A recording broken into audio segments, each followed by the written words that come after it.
Assalamualaikum warahmatullahi wabarakatuh. Kami dari kelompok 10 yang beranggotakan Qurratul A'yuni, Nindi Fidayanti, dan Endah Sri Utami akan mengulas materi tentang anatomi buah dan biji. Dalam materi anatomi buah dan biji, subbab yang akan kita bahas adalah yang pertama, susunan buah dan jenis-jenis buah. Yang kedua, perkembangan buah. Yang ketiga, perbedaan biji dikotil dan monokotil. Dan yang keempat, struktur biji dan jenis-jenis biji. Yang pertama akan kita bahas yaitu buah. Masih ingatkah kita dengan buah? Buah merupakan organ pada tumbuhan berbunga yang merupakan perkembangan lanjutan dari bakal buah. Buah biasanya membungkus dan melindungi biji. Berdasarkan derajat kekerasan perikarpium atau dinding buah, buah dibedakan ke dalam dua tipe, yaitu buah kering dan buah berdaging. Pada buah yang berdaging, perikarpium yang berasal dari dinding ovarium terdiferensiasi menjadi epikarpium, mesokarpium, dan endokarpium.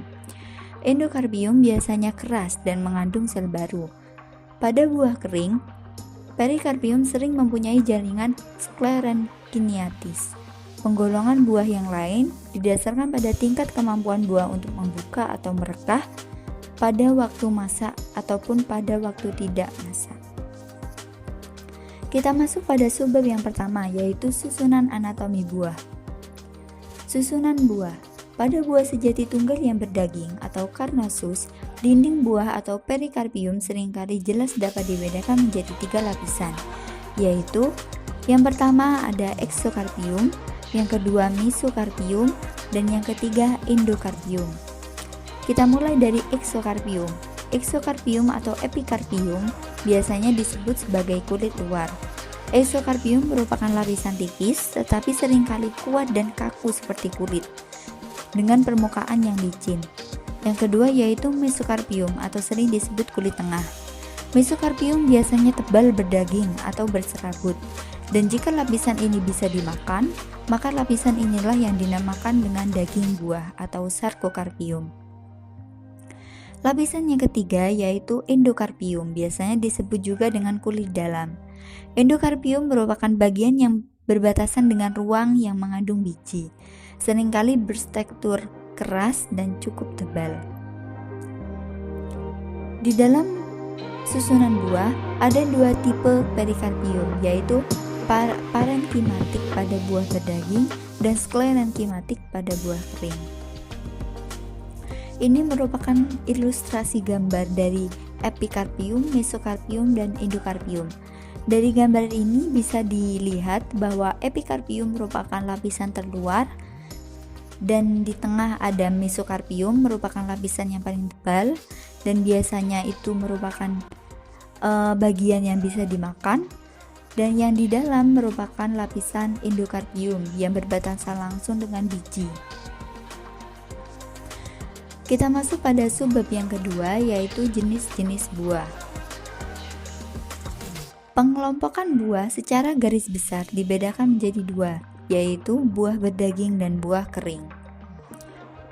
Buah berdaging juga dikelompokkan menjadi beberapa jenis. Jenis-jenis buah berdaging terdapat 6 macam. Yang pertama ada buah buni, yang kedua buah pepo, yang ketiga buah hesperidium, yang ketiga buah drupa, yang kelima buah delima, dan yang keenam buah popum. Yang pertama yaitu buah buni. Buah buni atau buah baca. Buah buni atau buah baca biasanya mempunyai lapisan exokarpium tipis, agak menjagat atau kaku seperti kulit. Lapisan mesokarpium tebal, lunak dan berair, seringkali bisa dimakan. Lapisan endokarpium merupakan lapisan yang tipis pada buah buni atau buah baca ini. Bijinya terdapat bebas dalam bagian yang lunak. Buah buni terdiri dari satu atau beberapa ruang. Salah satu contoh buah buni yaitu buah pepaya. Dari gambar ini bisa dilihat bahwa lapisan luar buah pepaya yang berwarna hijau itu dinamakan exokarpium. Bagian tengah yang biasanya kita konsumsi berwarna orange itu dinamakan mesokarpium, dan bagian tengah yang langsung berdekatan dengan biji yang berwarna semu-semu kuning agak kekuningan itu dinamakan lapisan endokarpium. Selanjutnya yaitu buah pepo. Buah mentimun atau buah pepo biasanya mempunyai lapisan eksokarpium yang lebih tebal dan lebih kaku dari buah buni. Lapisan mesokarpium tebal dan biasanya juga bisa dimakan. Lapisan endokarpium merupakan lapisan yang tipis dan transparan pada buah pepo. Pada buah pepo terdapat ruangan yang berisi biji-biji dalam jumlah besar dan masih mempunyai bagian yang kosong. Contoh dari buah pepo di sini yaitu salah satunya mentimun. Pada gambar di sini bisa dilihat bahwa lapisan terluar eksokarpium pada buah mentimun berwarna hijau, mesokarpium agak putih, endokarpium di dalamnya itu plasenta yang menjadi dan di dalamnya ada biji.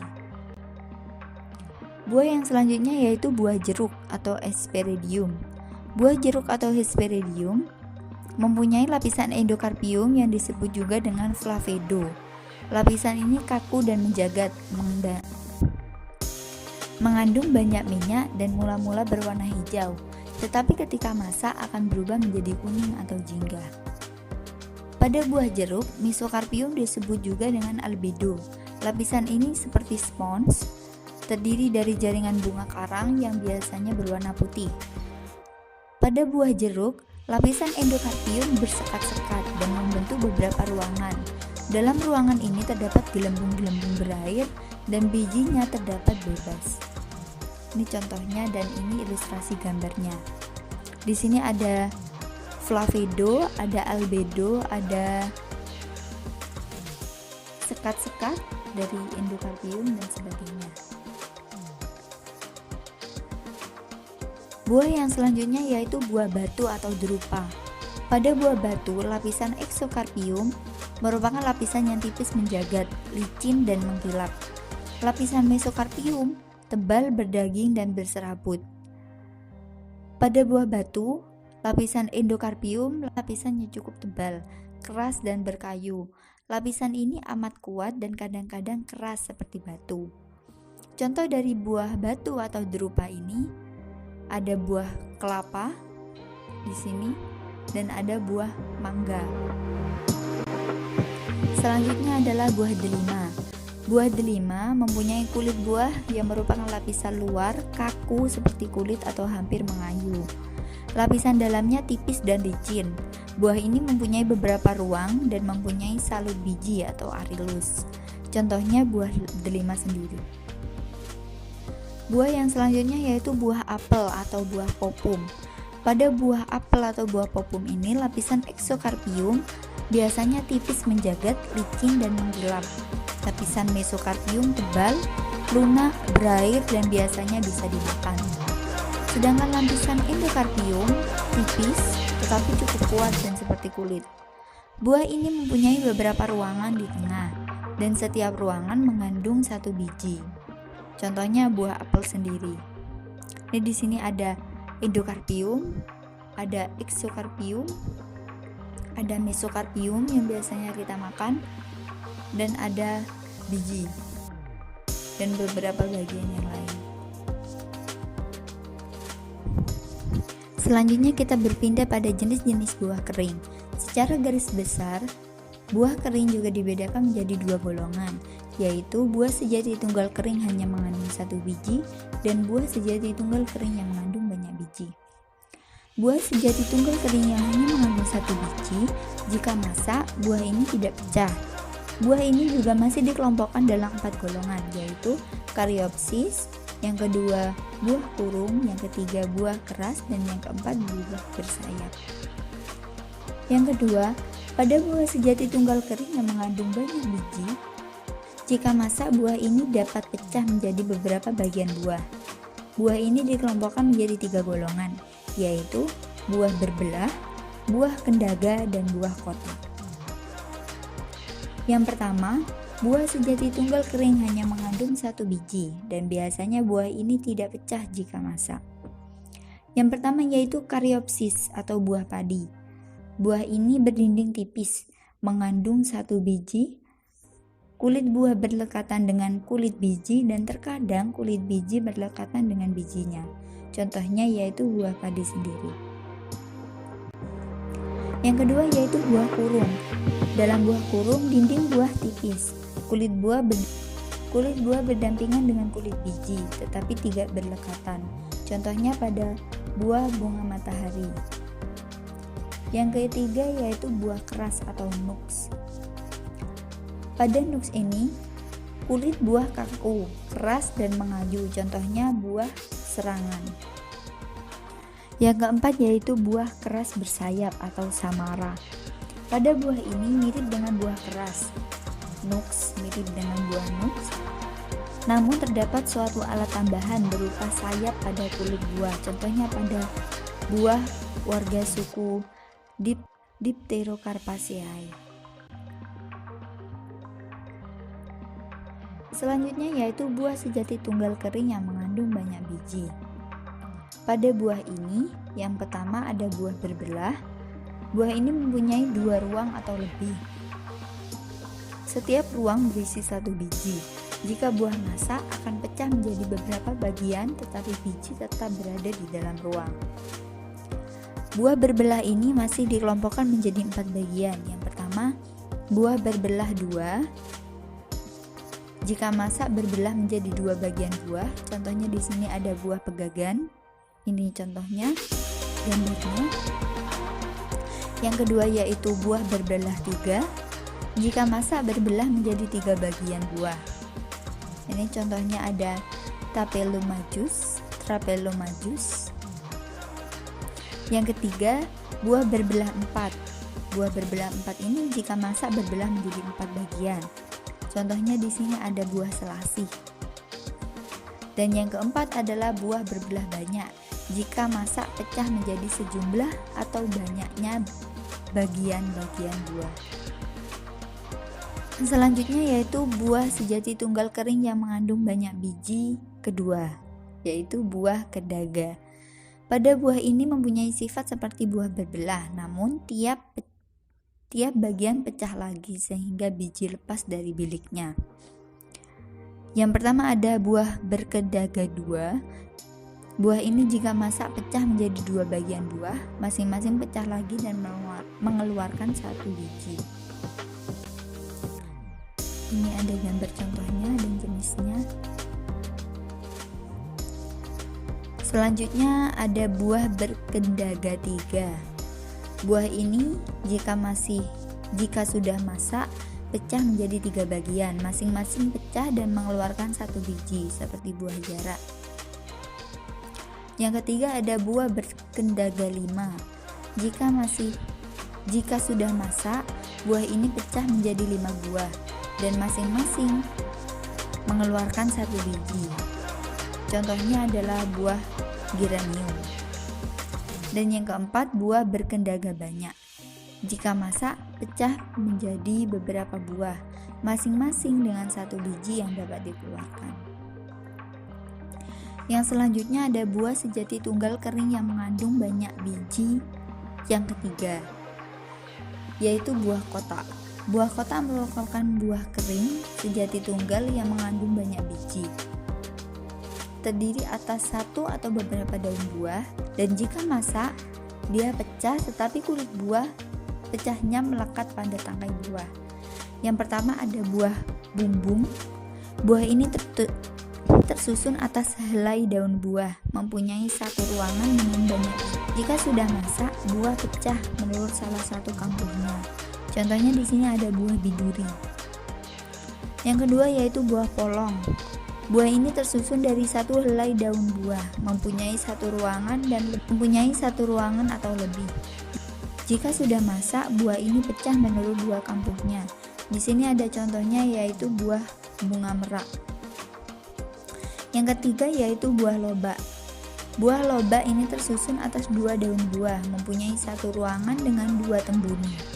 Jika sudah masak, buahnya pecah menurut kedua kampuhnya. Contohnya yaitu lobak sendiri. Yang ketiga yaitu buah kotak sejati. Buah ini terdiri dari 2 daun buah. atau lebih yang mempunyai ruangan atau jumlahnya sesuai dengan banyaknya daun buah. Buah ini akan membuka saat sudah masak, contohnya buah durian.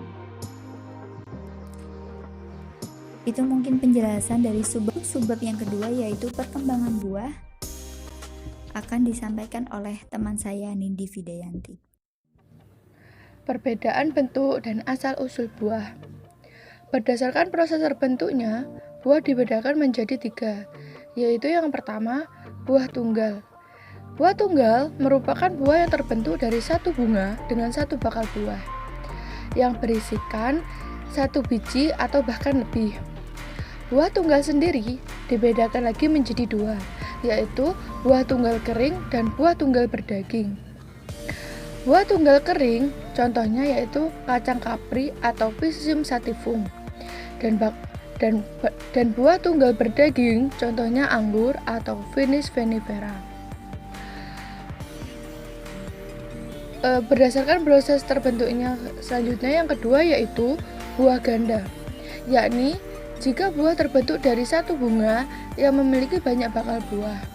Masing-masing bakal buah tumbuh menjadi buah tersendiri lepas-lepas, namun akhirnya menjadi kumpulan buah yang nampak seperti satu buah. Contohnya yaitu sirsa atau Annona muricata. Berdasarkan proses terbentuknya yang ketiga yaitu buah majemuk. Buah majemuk merupakan buah yang terbentuk dari bunga majemuk. Dengan demikian, buah ini berasal dari banyak bunga dan banyak bakal buah, yang pada akhirnya seakan-akan menjadi satu buah saja. Contoh dari buah majemuk yaitu nanas atau Ananas commucus. Berdasarkan asal mula terbentuknya, buah dibedakan menjadi yang pertama, buah sejati. Buah sejati merupakan buah yang semata-mata atau sebagian besar terjadi dari ovarium. Contoh dari buah sejati yaitu buah tomat atau Lycopodium esculentum. Kemudian buah semu. Buah semu merupakan buah yang terbentuk selain dari ovarium.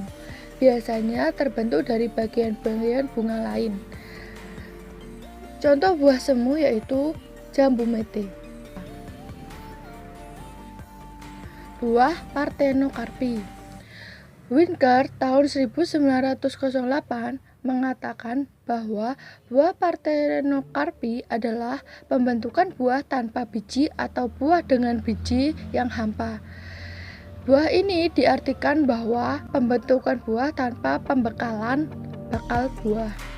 Contoh dari buah Parthenocarpi yaitu buah pisang atau Musa paradisiaca. Kemudian pembentukan dan perkembangan buah. Pembentukan buah terjadi melalui beberapa tahap. Tahap pertama yaitu tahap persarian atau polinasi, kepala putih stigma oleh sebuk sari atau polen. Kemudian polen berkecambah dan membentuk tabung atau polen tube untuk mencapai bakal buah atau ovule. Bertemunya polen atau sel jantan dengan bakal biji atau sel telur di dalam bakal buah atau ovari disebut pembuahan atau fertilisasi.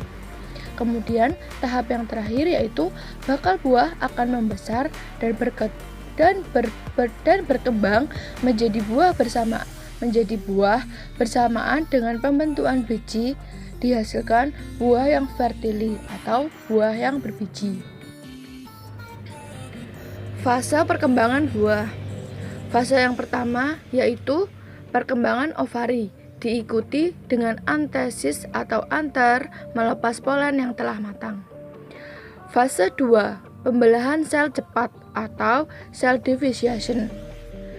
Fase 3 yaitu fase pertumbuhan akibat pembesaran sel atau cell expansion,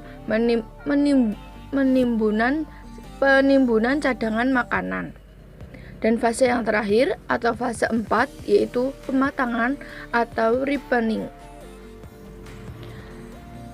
Bentuk dan ukuran buah. Bentuk dan ukuran buah dipengaruhi oleh pembelahan dan pembesaran sel.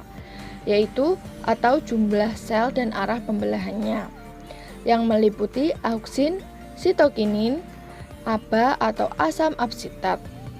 Pada buah dan biji, phloem atau sukrosa akan disimpan dalam bentuk pati, gula reduksi, dan gula. Contoh buah yang menyimpan sukrosa dalam bentuk pati yaitu mangga, pisang, dan kiwi.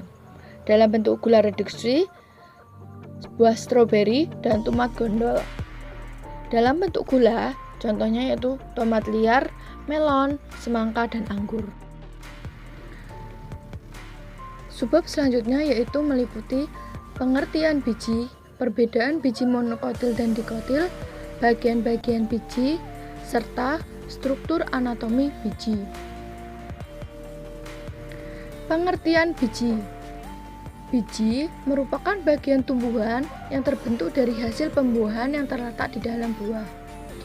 Di dalam bakal buah terdapat bakal biji yang di dalamnya mengandung cairan individu baru, yaitu lembaga atau embrio.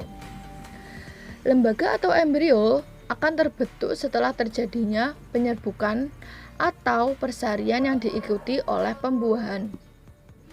Biji atau dalam bahasa Latinnya disebut semen adalah bakal biji atau ovulum dari tumbuhan berbunga yang telah masak.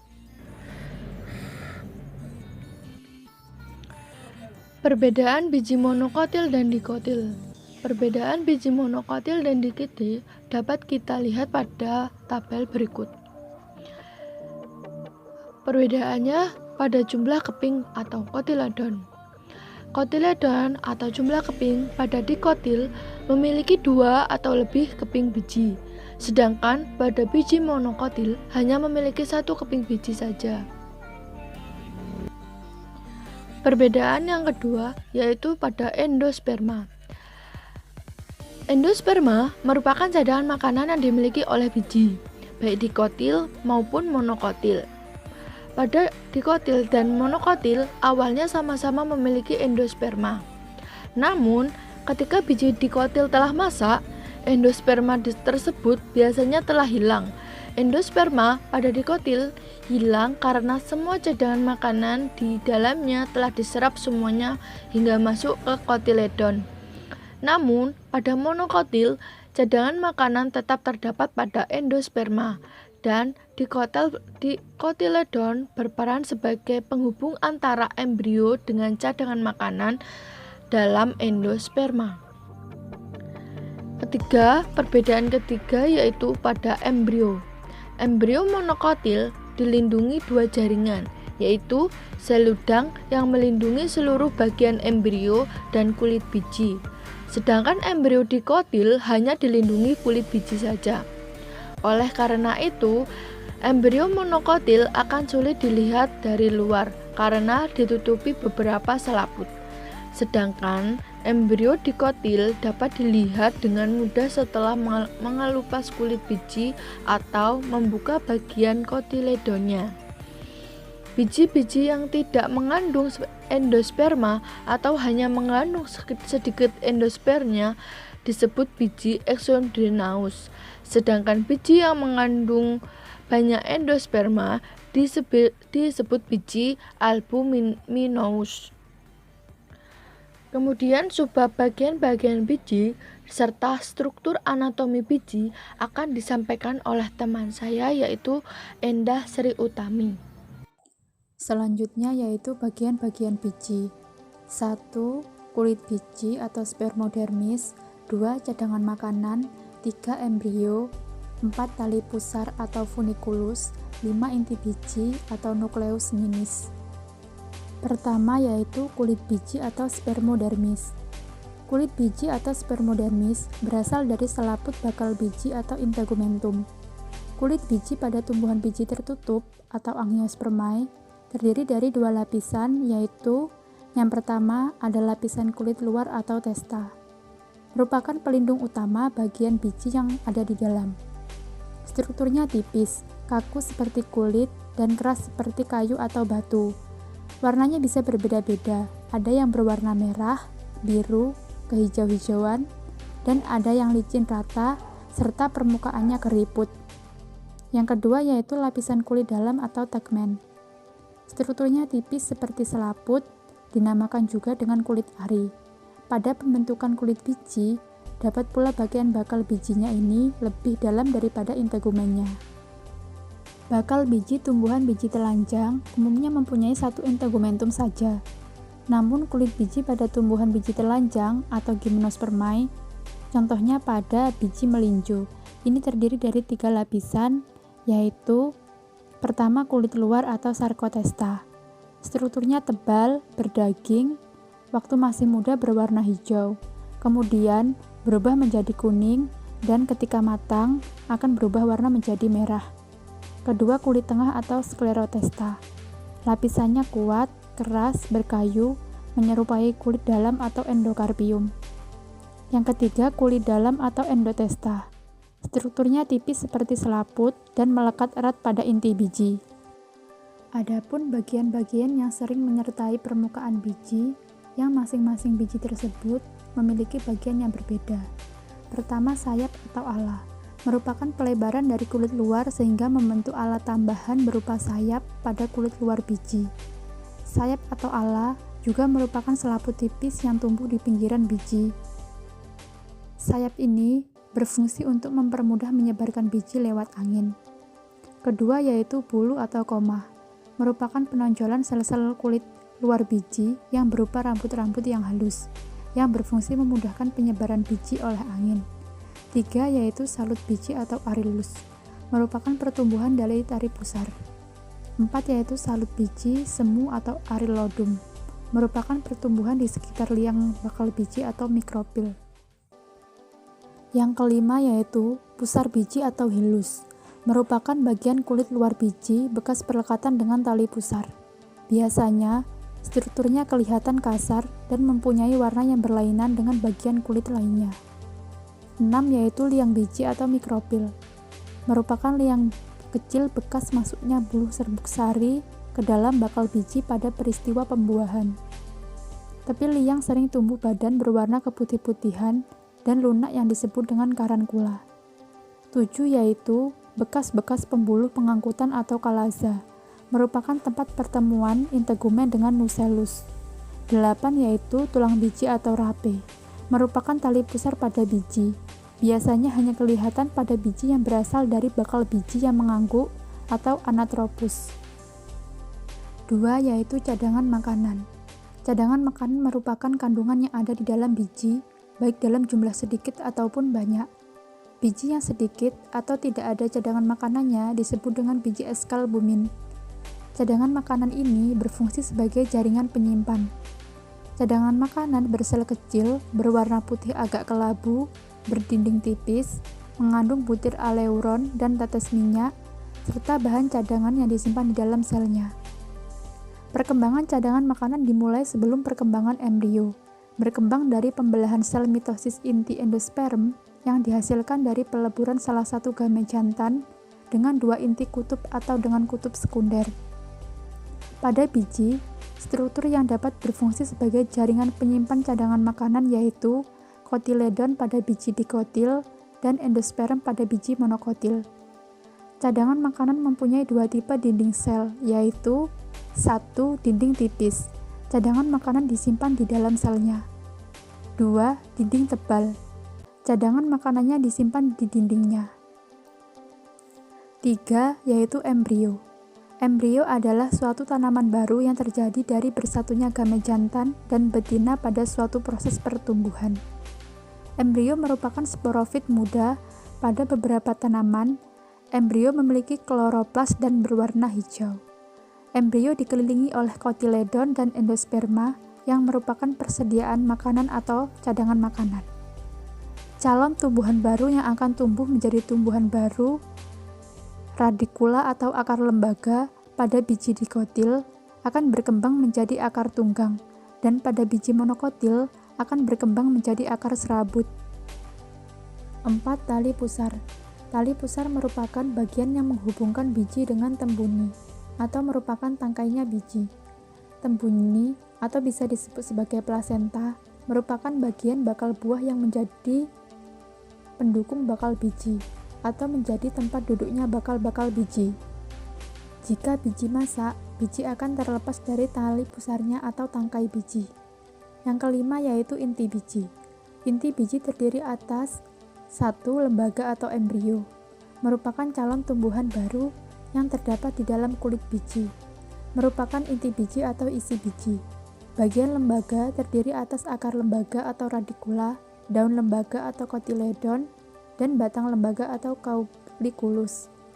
Yang kedua yaitu putih lembaga atau albumen, yaitu jaringan cadangan makanan pada tumbuhan baru sebelum dapat mencari makanan sendiri. Putih lembaga terdiri atas putih lembaga dalam atau endosperm dan putih lembaga luar atau perisperm. Putih lembaga dalam atau endosperm merupakan berasal dari inti kandung lembaga sekunder, contohnya seperti jagung. Sedangkan putih lembaga luar atau perisperm berasal dari bagian biji di luar kandung lembaga, contohnya lada atau merica. Selanjutnya yaitu struktur anatomi biji. Pada dasarnya, struktur anatomi biji monokotil dan biji dikotil itu sama. Yang membedakan yaitu pertumbuhan embrio pada biji monokotil itu diperoleh dari endosperm.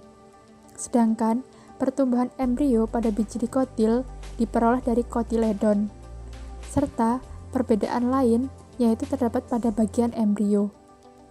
Pada biji monokotil itu terdapat 1. Kulit biji atau testa, 2. Endosperm, 3. Kotiledon, 4. Embrio yang terdiri atas plumula, radikula, koleoptil, koleoriza, dan skutellum. Pada biji dikotil ada 1.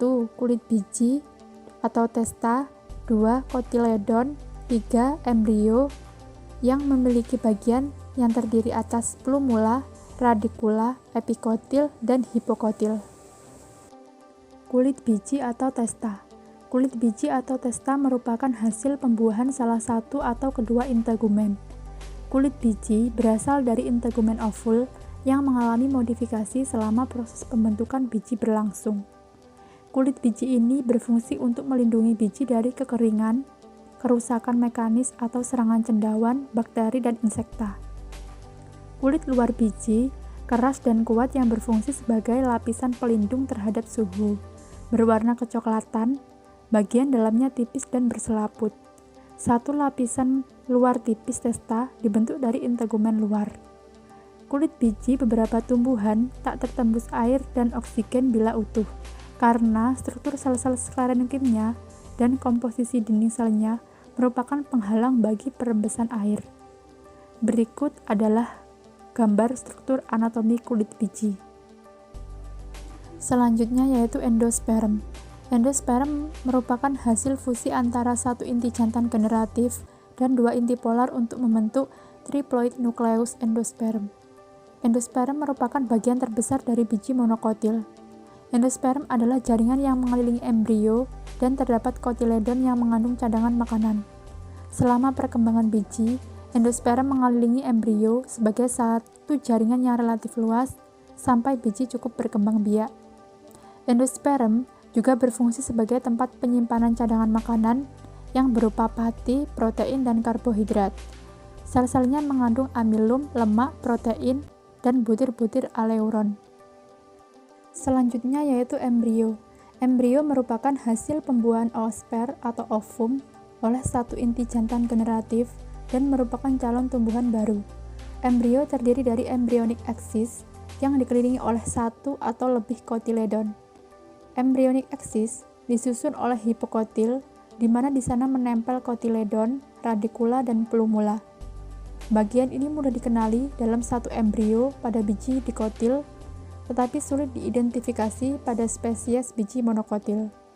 Satu kotiledon pada embrio diperluas menjadi haustorial seperti skutellum. Embrio yang berkembang sempurna terdiri dari struktur-struktur sebagai berikut. Epikotil akan menjadi calon pucuk, hipokotil calon batang, kotiledon calon daun, dan radikula calon akar. Berikut gambar struktur anatomi dari embrio dan juga endosperm. Kotiledon. Kotiledon disebut juga kotil atau daun lembaga, adalah bakal daun yang terbentuk pada embrio. Kotiledon pada biji dikotil merupakan bagian yang paling besar. Kotiledon merupakan daun kecil yang terletak di bawah daun pertama suatu tumbuhan. Kotiledon memiliki fungsi yaitu sebagai tempat penimbunan makanan, sebagai tempat untuk asimilasi, dan sebagai alat penghisap makanan untuk lembaga dari putih lembaga atau albumen. Biji monokotil memiliki satu kotiledon dan biji dikotil memiliki dua kotiledon. Kotiledon mengalami modifikasi menjadi skutelum dan koleoptil. Selain melalui kulit biji, keluar masuknya air dapat melalui mikrofil. Mikrofil ini terletak pada sekitar tengah biji dan di bawah biji. Berikut gambar struktur anatomi kotiledon. Selanjutnya yaitu radikula. Radikula merupakan proses embrio yang tumbuh ke bawah dan akan menjadi akar primer. Radikula atau calon akar terletak di ujung hipokotil. Radikula pada biji dikotil akan berkembang menjadi akar tunggang, sedangkan pada biji monokotil akan berkembang menjadi akar serabut. Radikula ini berfungsi sebagai calon akar pada biji yang sedang berkecambah. Selanjutnya yaitu plumula. Plumula merupakan poros embrio yang tumbuh ke atas dan akan menjadi daun pertama. Plumula juga merupakan calon daun pada embrio yang terletak di ujung epikotil. Terletak di bagian ujung yaitu pucuk dengan sepasang calon daun. Berikut gambar struktur anatomi radikula dan juga plumula. Koleoptil. Koleoptil merupakan selubung pelindung biji monokotil yang mengelilingi plumula atau ujung tunas. Jenis pertumbuhannya memecah mantel biji dan memanjang. Koleoptil keluar dari tanah dan berubah menjadi hijau. Koleoptil ini berfungsi sebagai pelindung yang menutupi bagian yang akan menjadi batang dan daun tanaman atau melindungi plumula. Selanjutnya yaitu koleoriza. Koleoriza adalah struktur seperti selubung dalam biji monokotil yang menutupi radikula dan akar utama. Koleoriza merupakan dasar hipokotil yang menyeliputi endogenous radicle. Jenis pertumbuhannya merusak mantel biji, tetapi menghentikan pertumbuhan lebih lanjut. Koleoriza tetap berada di dalam tanah. Koleoriza ini berfungsi melindungi radikula atau akar embrio. Selanjutnya yaitu skutelum. Skutelum merupakan modifikasi dari kotiledon atau daun lembaga yang membentuk struktur khusus pada biji tumbuhan monokotil. Skutelum ini berfungsi sebagai alat penyerap makanan yang terdapat di dalam endosperma. Selanjutnya yaitu epikotil. Epikotil adalah batang di atas kotiledon yang akan tumbuh menjadi batang dan daun. Epikotil berfungsi sebagai batang penghubung antara kotiledon dengan plumula. Epikotil ini terletak pada bagian atas pangkal. Selanjutnya ada hipokotil. Hipokotil adalah batang di bawah kotiledon yang akan tumbuh menjadi akar. Hipokotil ini berfungsi sebagai batang penghubung antara kotiledon dengan radikula. Hipokotil terletak pada bagian bawah aksis atau pangkal yang melekat pada kotiledon. Sekian pemaparan dari kelompok 10 tentang materi anatomi buah dan anatomi biji. Semoga bermanfaat. Apabila ada salah kata dan salah penulisan, mohon maaf. Wassalamualaikum warahmatullahi wabarakatuh.